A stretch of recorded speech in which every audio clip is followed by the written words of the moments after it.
Good morning, good afternoon, good evening, wherever you are in the world, and welcome back to yet another, lunch and learn. It's almost lunchtime here in Spain, where I'm based. Where are you, Gary? I'm based in the Isle of Man, where it's still morning and a cold, wet, damp early morning. But like the Isle of Man, I've never been there, but it's supposed to be really beautiful. It is in summer. Yeah, it is. It is in summer, and Yeah. so it's not now. Is that what you're trying to tell? It's not too bad, but if you come during the 1 week of summer, it's all right. No, it's beautiful, but it can be quite damp and quite cold in the winter. So summer's the best time to visit. I'm in Mallorca, and I look outside of my window, and I see the vessels, and I see the sun, and I'm hoping next week they're opening up the terraces, so I can go out for lunch again. How great is that? That's great. Yeah, perfect. So again, everybody, warm welcome. What are we doing today? Retirement wealth planning. And don't say duh, because it's not duh, it's highly important. And we're going to try to make it very entertaining for you and very focused on you as our viewers. And we're going to talk about RRPs, recognized overseas pension schemes. Who are they for?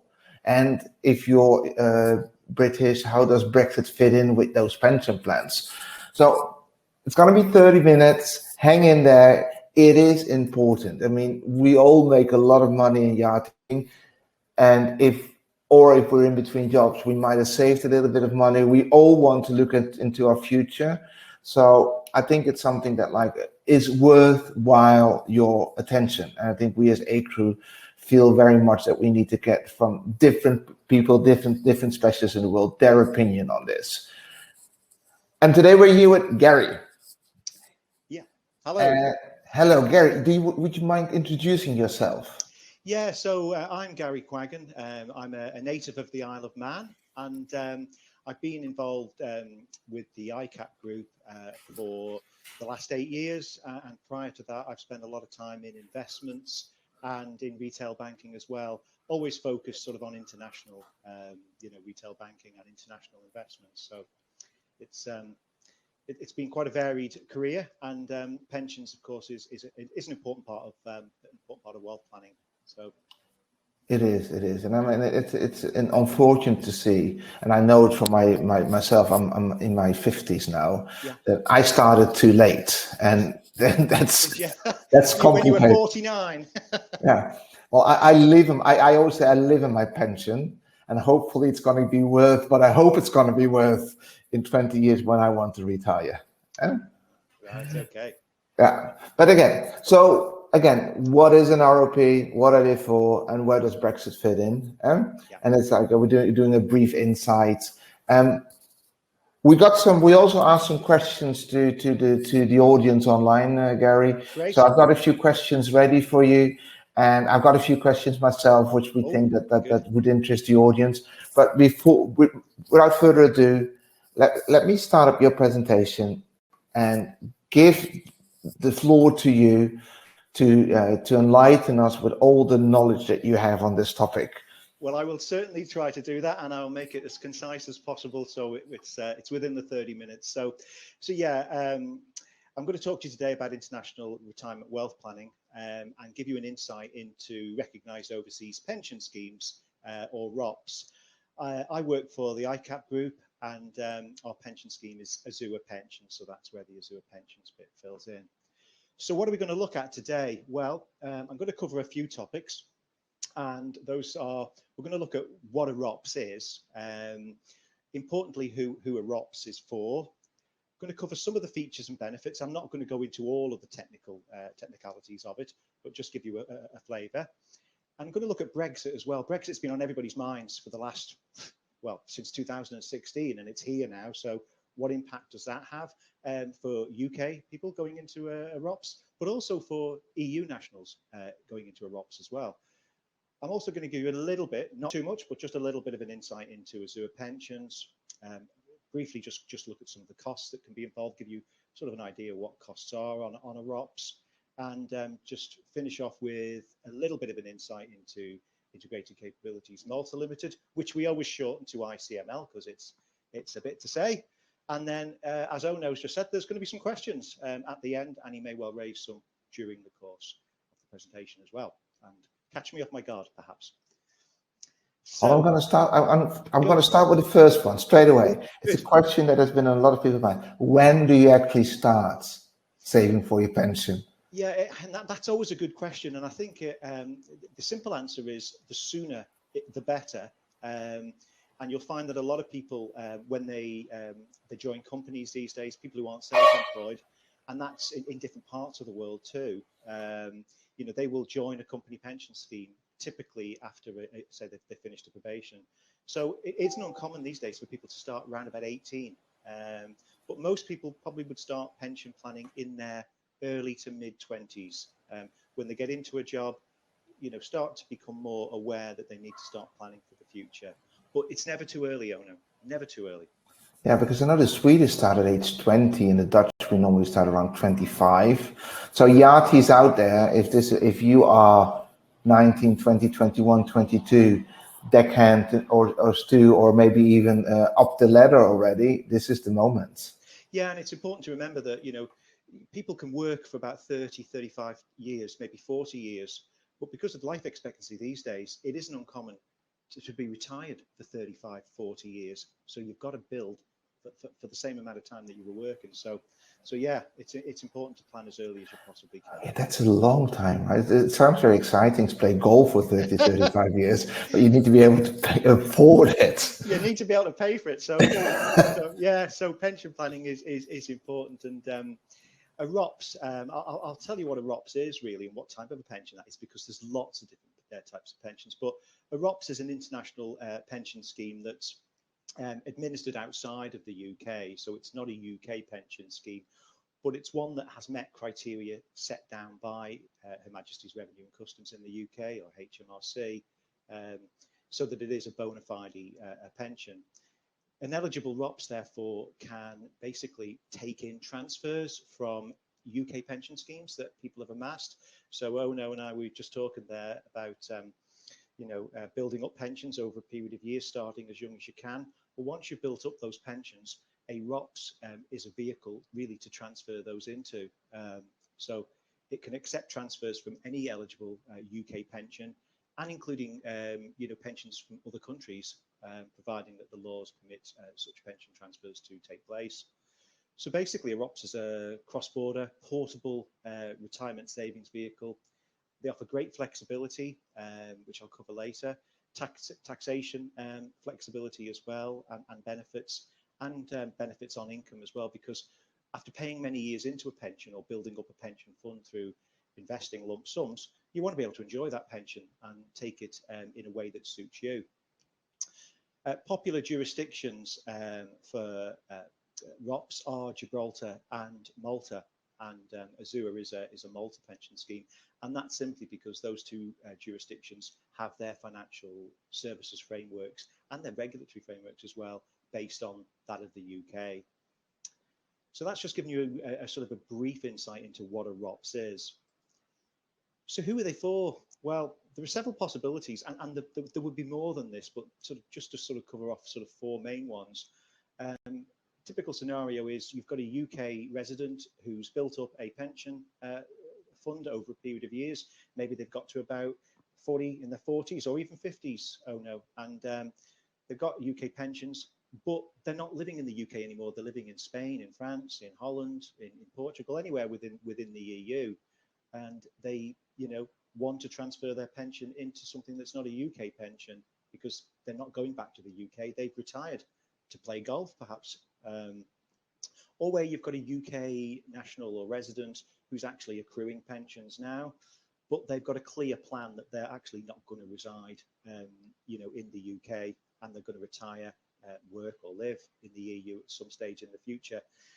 Recently, it was reported that on average, pre-COVID, about 5,000 people every 2 weeks leave the UK to go and live elsewhere.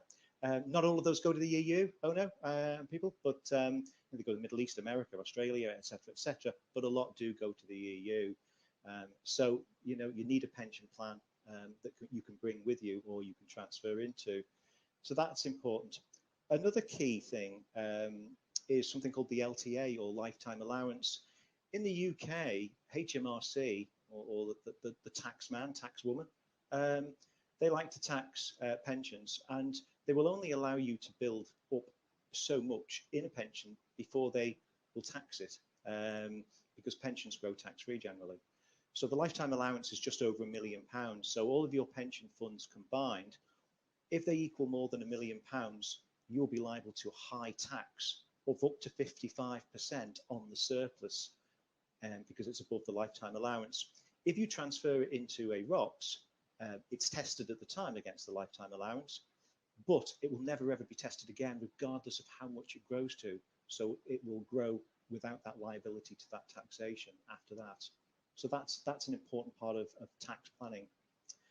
Another scenario where it could be most suitable is if you've got an EU non-UK national working in the UK, as a lot do, building up a pension, working for British Telecom or Sainsbury's or a bank in the UK, in the city perhaps, and they build up a pension scheme because they're in the UK in their employer scheme for many years, but then they go back to the EU to live, to Spain, Portugal, etc.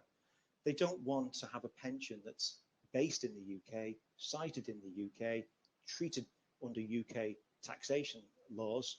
So a ROCS provides that approved HMRC vehicle for them to transfer their UK pension into and enjoy the tax benefits of it not being taxed in the UK. So there's a number of scenarios whereby a ROCS, could be most suitable for a UK expat or wannabe expat, or perhaps an EU national like yourself, Ono. I don't know whether you've worked in the UK perhaps before. No, I've not worked in the UK, but it is interesting with it because I'm looking at it from a crew perspective, and I know like either I'm a UK citizen or I'm not a UK citizen. I can also have a ROP if I'm non-UK citizen, I'm a US citizen, because it's basically, if in my own simple language, if I understand you correctly, it's basically a pension that I can take with me to wherever I live.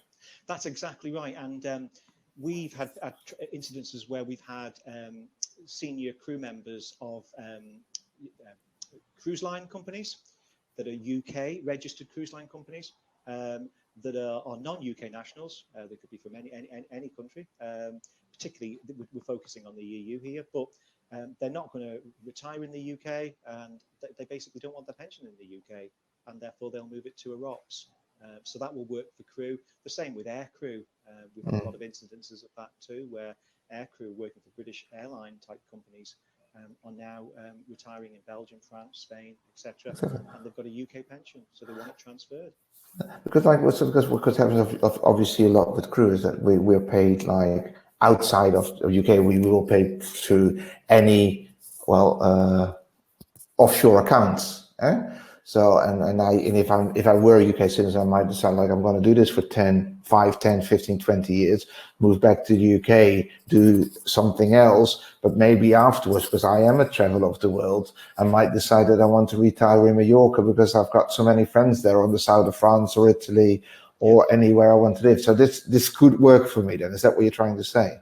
It certainly could, yes. But if you've accrued pensions in EU pensions or UK pensions, you might have 4 or 5 because you've travelled, you've done, you've been employed. Most people don't stay in the same job.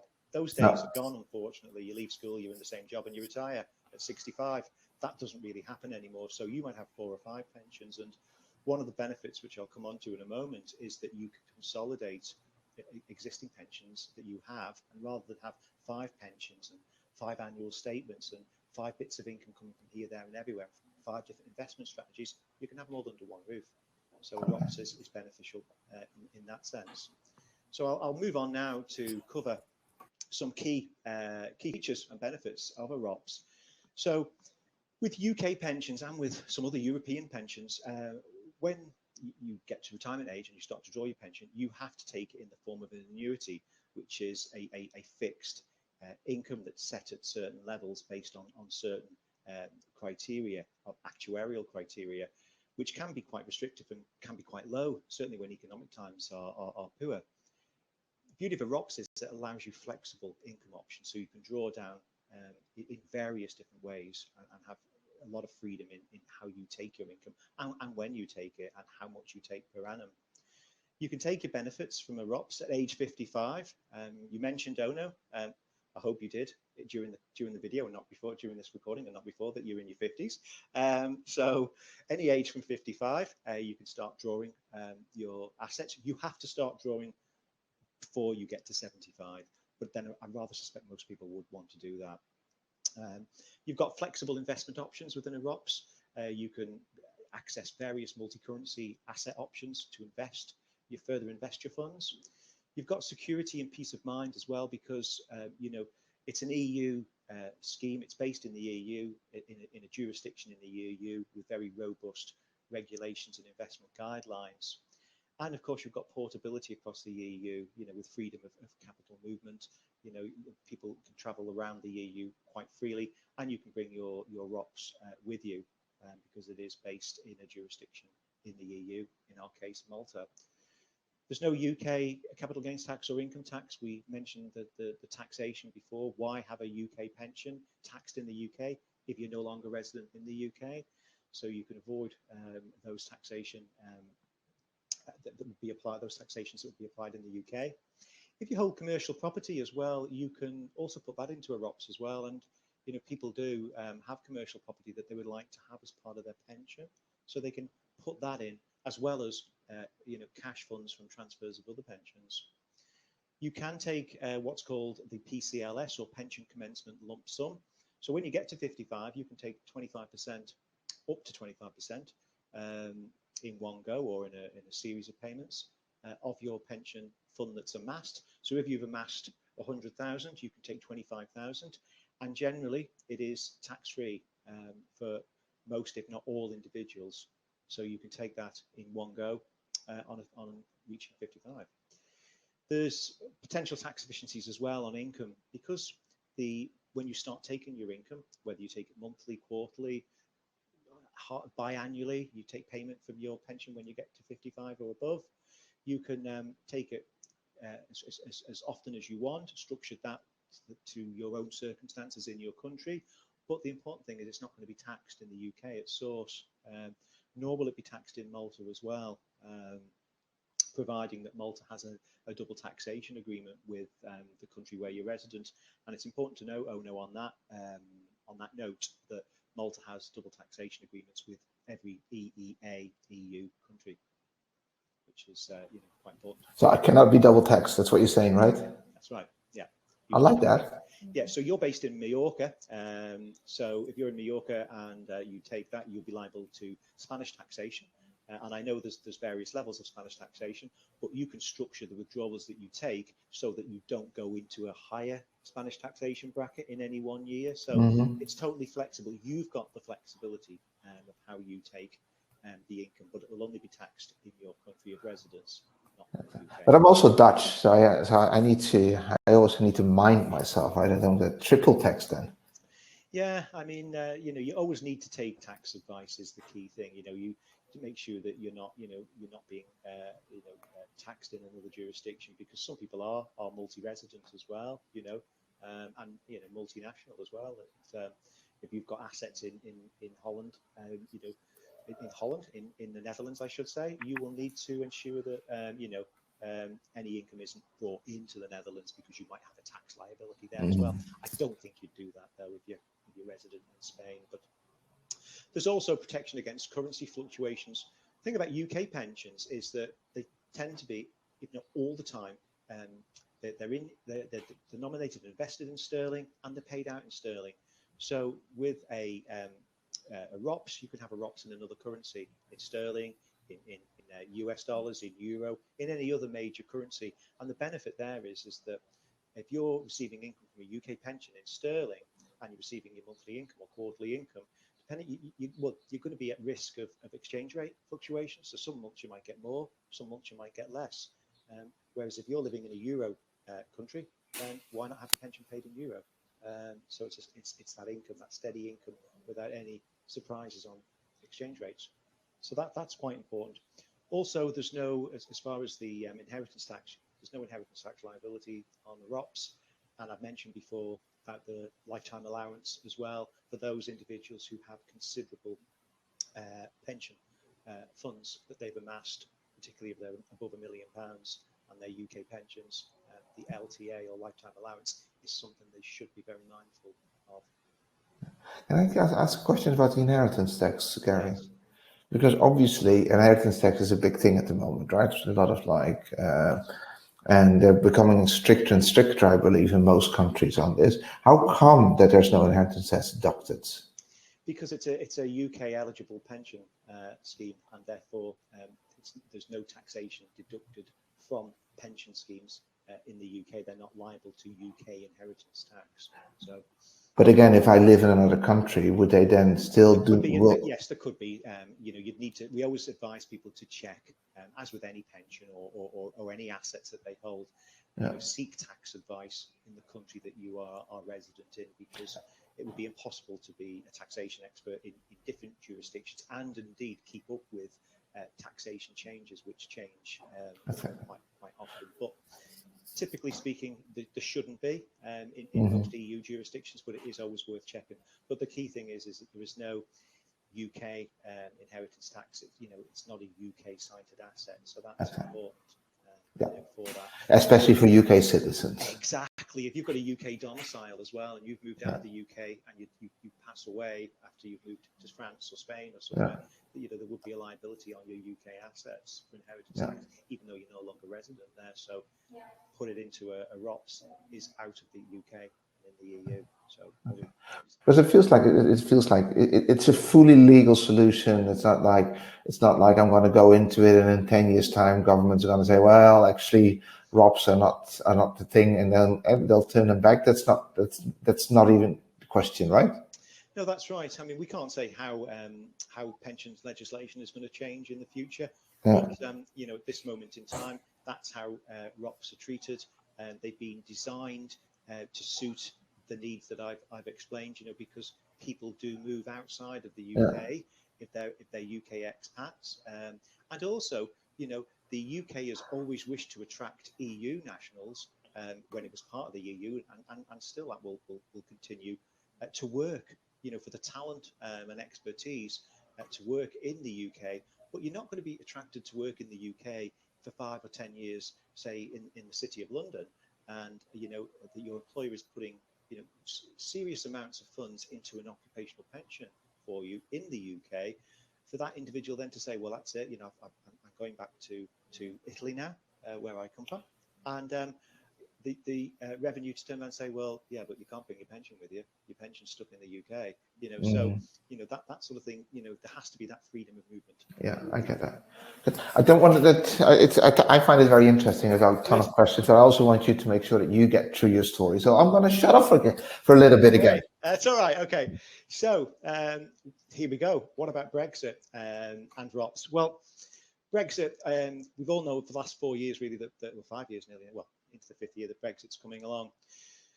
And how will that affect pensions legislation? Well, no changes have been announced yet by the UK or EU in respect of changes to pensions legislation, and particularly that on international pensions like ROPS and how they'll be treated going forward.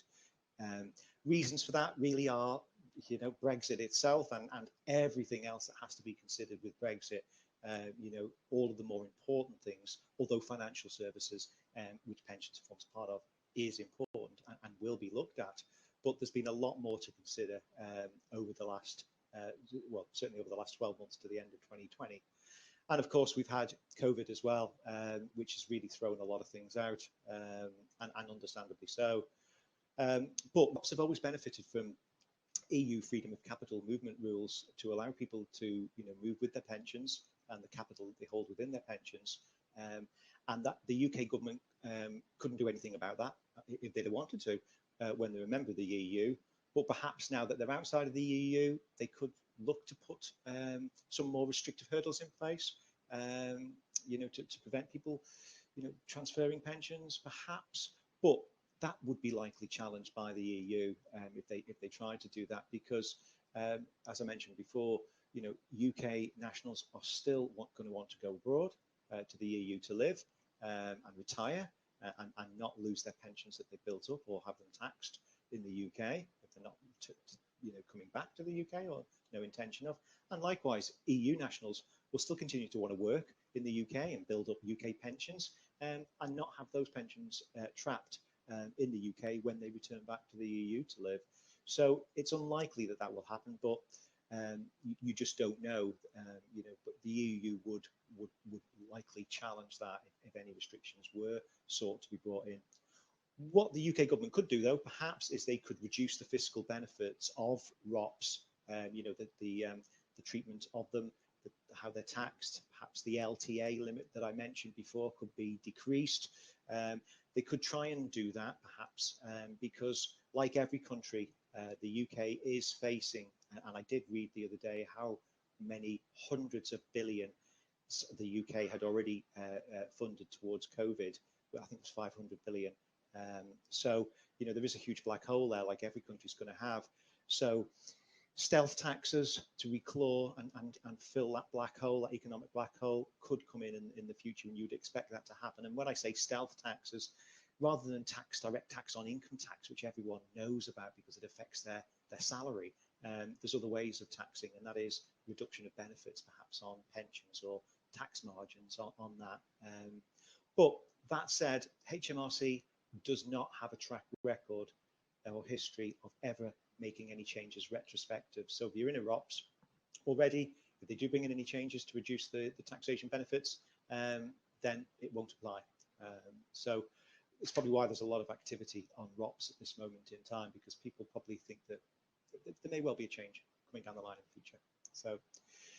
So overall, it's difficult to predict how the sort of the post-Brexit landscape is going to look for pensions and how they're going to be treated.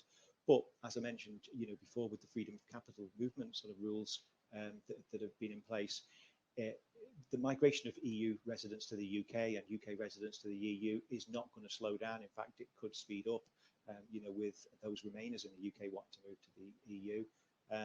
So there was always going to be that need for pensions for EU residents working in the UK and UK expats to have flexible, portable pension solutions that are suitable for their needs. So it would be difficult, you would imagine, for a government, i.e. the UK, perhaps, to bring in rules that would seriously impede that.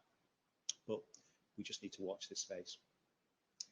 So that's Brexit. And very quickly, just to give you a brief insight into Azure Pensions. I work for Azure Pensions, who are part of Integrated Capabilities Malta Limited, where Azure's registered with HMRC, so it's an eligible ROPS. You can look on the HMRC list on their government website, and Azure is the first Malta ROPS listed on there. It's the first simply because it begins with an A, but it's the first and it's on there, so it's easy to find. It's regulated by the MFSA, the regulator in Malta, as a retirement scheme. We are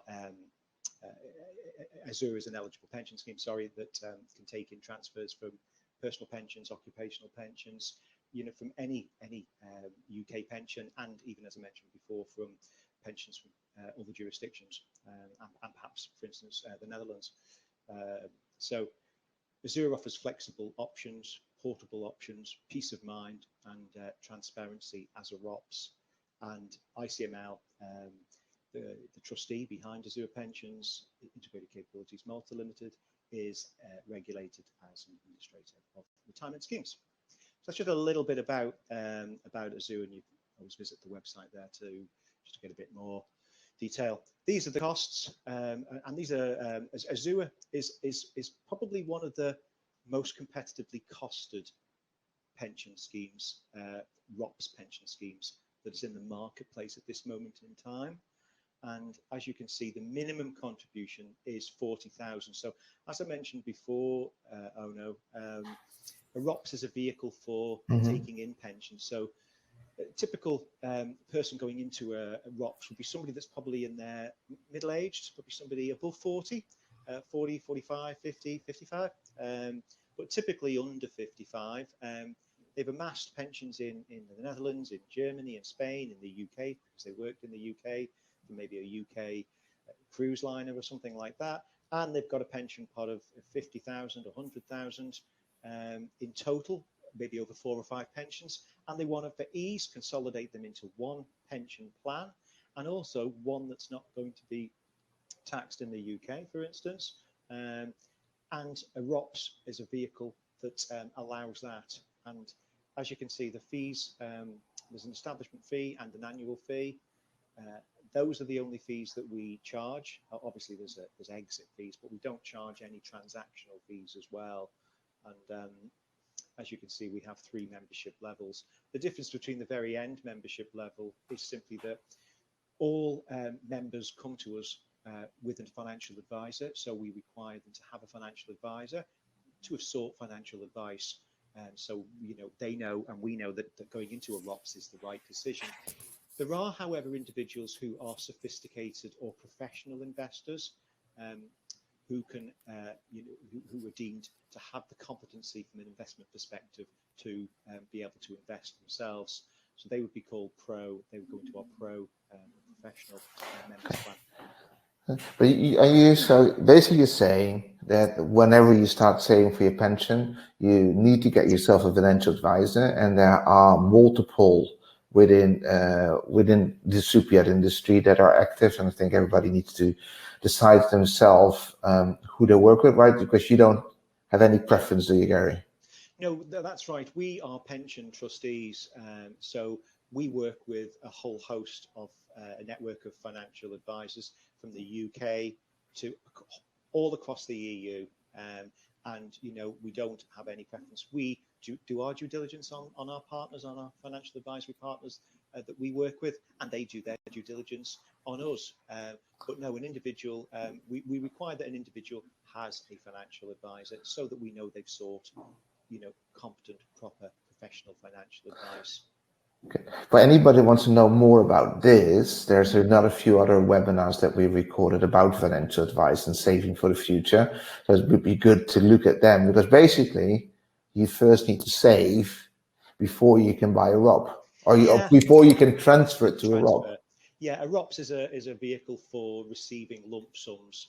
You can pay regular contributions into a ROPS. You can, for instance, you'd built up your pension fund and it's standing at £100,000 or €100,000, and you're still paying €500 a quarter into it. You can still continue to, you can transfer the 100,000 and continue to add to it by 500 or whatever you want to per quarter or per month.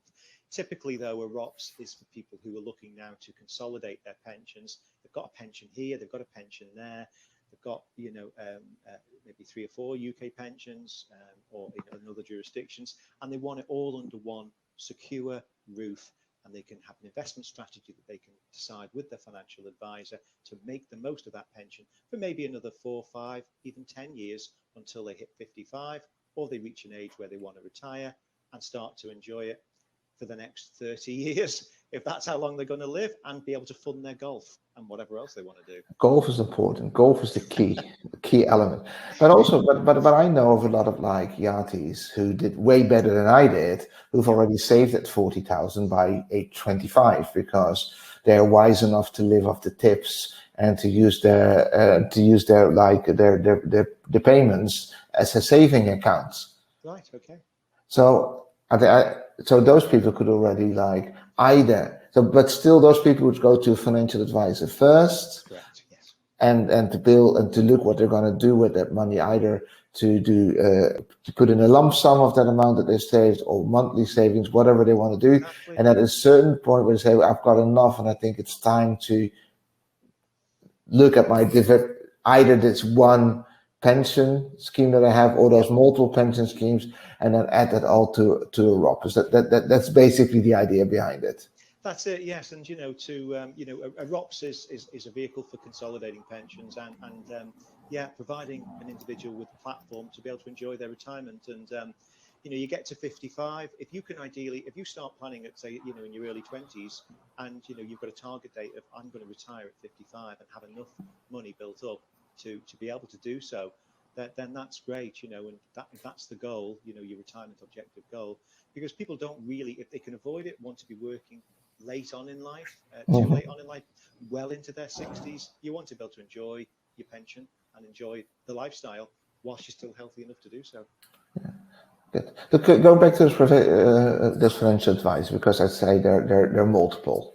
Yeah. And I know at A-Crew we have a partnership with one of them, with United Advisors, but I know there are more. So we always advise people to look at several ones and decide for yourselves where you feel best. But like, what would be your personal piece of advice to anybody that goes to look for a provincial advisor? And I think, and we don't want to name names because that's unimportant, but like, I guess you have examples of like people that come to you like with the wrong end product, or like, what Yeah, I would be mean, your advice? well, typically we will see people who have come. It will be their financial advisor that will introduce them. So, with ourselves as pension trustees, in the first instance, our client is the IFA, is the financial advisor, and they will have found out about us and have done their due diligence on us, and we'll have done their due diligence on them. If they're happy with us, we're happy with them. They can then start introducing their clients to us. But in looking for a financial advisor, I would say that the key things really are: look for expertise, look for experience, and also look at qualifications, because what you need to do is to be sure that the financial advisor has the competency and ability to be able to give you the correct advice. You also need to look at fee as well. How, with regards to cost, how much is financial advice going to cost? So always agree at outset with your financial advisor how much the advice is going to cost, and how that cost is going to be paid and structured. So is it going to be an upfront cost, or are you just going to pay an annual cost for them providing you with ongoing financial advice? Because financial advice is a long-term relationship, or certainly should be. And then also, is it going to be a fixed fee? You're going to pay £100, or are you going to pay 0.5% of the investments under management that the IFA is looking after for you on an annual basis? So there's different sort of ways of doing that, which the client would agree with the advisor. The other key thing these days, and particularly in respect of pensions advice, is you just need to make sure that the financial advisor that you go with is licensed, regulated, and authorized to give you the financial advice in the jurisdiction that you are resident in. So in other words, if you're in Spain, the financial advisor that you're speaking to might not be based in Spain. I would imagine typically they could be, but you would need to make sure that that financial advisor is licensed and authorized to give advice within Spain, to someone resident in Spain. So they might be based in Cyprus, they could be based in Italy, but they're passported and able to give financial advice, with the blessing of the Spanish regulator or in any other jurisdiction. So those are the key things to look for in choosing an advisor, because, as I say, it's a long-term relationship. Hopefully, from the days when crew members perhaps are younger and starting to save regular savings, looking at things like that, to maybe when they've got lump sums to invest, like bonuses and things like that in good days, to life cover, everything, and pension planning as well. So it's a long-term relationship. So those are the sort of things I would look out for. That's it. Good stuff. And also, do you have like any piece of advice on save monthly, save lump sums, or save and then buy in? Yeah, I mean, that's a good question. And what I would say is, and going back to what I said earlier, is that the sooner you can start saving, the better. So if you can start saving, regular amounts to start with, the better. Start, from 18, early 20s, if you can. And if you have lump sums at any time in the future, whether it be by an annual bonus, a work-related bonus, then you can stick those in as well. But start saving regularly, even if it is modest, because if you're saving regularly, as soon as you possibly can, the money's being invested straight away. You could try and save it elsewhere, perhaps even in a bank, and build up funds in a bank. The problem, I suppose, in that at this moment in time is that interest rates are very low, and in some jurisdictions you could have negative interest. So if you can afford to save €50 a month, €100 a month, or something like that from an early age, then do so. Our eldest son, he's just started his first job last year, so he's 18. And they put him into the pension scheme. After 6 months, they put him into the pension scheme. So he's now an 18-year-old that is now in an occupational company pension scheme. So he's starting, he doesn't understand probably the benefits of when he reaches 55, that he's going to be able to, he's going to be able to go and play golf if he decides to play golf. But the sooner the better you start saving. So regular sums, and add lump sums when you can. Okay. Listen, everybody listening into this or watching this, you don't have to listen to this two old geezers telling you, but like, it's actually true. The sooner you start saving, the better. But like, it's a complicated thing because you also want to enjoy life. So it's good. Good. Anything else, Gary? You need to share with us before we got towards the end? Yeah, I mean, I'm just going to briefly, from a credibility perspective, I work for Integrated Capabilities Malta Limited, and they have Azure Pensions. So we're based in Malta. We're a trustee and financial services provider. We've also got our own marine management company as well called ICap Marine. Who do most of their work in the Mediterranean. So, we've well established since 2001 in the Isle of Man, and 2012 in Malta. So, we've got a lot of experience and expertise, and that, you can have peace of mind that in working with Azure as a pension trustee, we've got that credibility, to be able to give you peace of mind. Good. Well, thank you so much for sharing all this knowledge with us, Gary, today. And it's been a pleasure. I know that the questions, I think we've done quite a bit of those. And so basically, we've asked Gary, guys, to do this with us because obviously you don't go directly through him, you go through him through your financial advisor, but we wanted to look at like what happens afterwards, and like it's about informing the audience. So if you find this interesting, you can always either go to the website or you contact Gary or just ask your financial advisor, whomever it is, whether it might be yourself, your financial advisor, it might be your dad, it might be someone that you've hired. But like, it's good to like look at your options and make your own decisions. That's basically, I think, the best thing we can say. Let me see, is there any more? I've asked a lot of questions that we got online. Is there anyone that I missed? Yes. Yeah, this is a big one. This is a big one. I think we're going to end with that one. So I'm on a boat. I make good money. So I think I'm going to go do that. I'm going to save. I'm going to save €1,000 a month. But at a certain point, I lose my job or I move on shore and I make half of what I made before. And then if I then change my plan, that's going to affect me dramatically, right? It's going to be like, okay, is there any way around that? Is there anything that you would advise on that? It's a complicated question, I know.